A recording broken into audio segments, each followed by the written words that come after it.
So Sunil నారాయణ్గా, Sharwa గారి ఫాదర్గా ఇచ్చిన comeback Rajasekhar గారు మామూలు విషయం కాదైతే క్రేజీగా ఉండింది. So first I request Rajasekhar garu to speak. Big congratulations for you.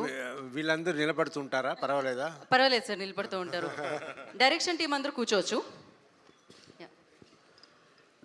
మీ అందరికీ నమస్కారం.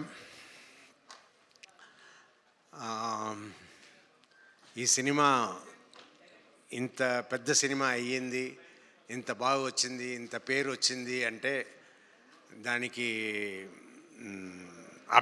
అభిలాష్ రెడ్డి గారు ముఖ్య కారణం. ఆయన సూపర్గా ఈ సినిమాని తీర్చిదిద్ది ఈ బైకర్ని మన ముందు తీసుకొచ్చారు. ఆయన అలా తీసుకురావడానికి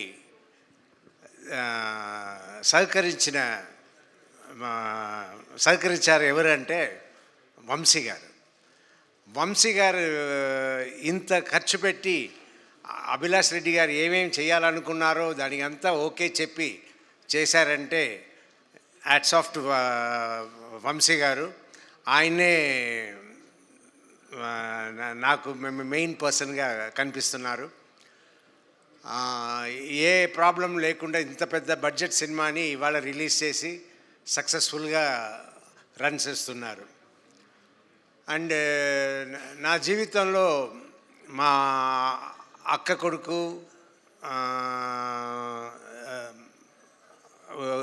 కొడుకు కూతురు వీళ్ళందరూ నన్ను డాక్టర్ మామ అని పిలుస్తారు. ఎవరు నన్ను ఆ తర్వాత వాళ్ళ పిల్లలు పుట్టి కూడా వాళ్ళు కూడా నన్ను డాక్టర్ మామ అనే పిలుస్తారు. తాత అని పిలవాల్సిన వాళ్ళు ఎవరిని పిలవనివ్వను, పిలవరు కూడా. అందరూ డాక్టర్ మామ అంటారు. కానీ ఈ సినిమాలో నేను వచ్చి యాక్ట్ చేస్తున్నప్పుడు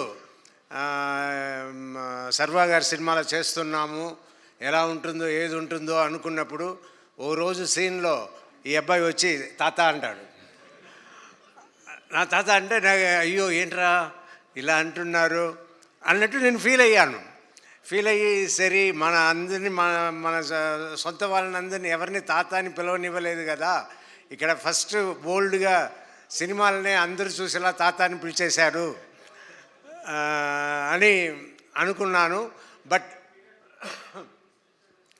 ఆ క్యారెక్టర్కి ఆ తాత అనడం, ఆ సీన్స్ అంతా చాలా స్వీట్గా ఉంటుంది. సినిమాలో అందరూ ఎంజాయ్ చేసేలా ఉంటుంది. ఇంకా ఈ సినిమాలో నాకు ఇంత మంచి పేరు వచ్చిందంటే దాని అభిలాష్ రెడ్డి కారణం.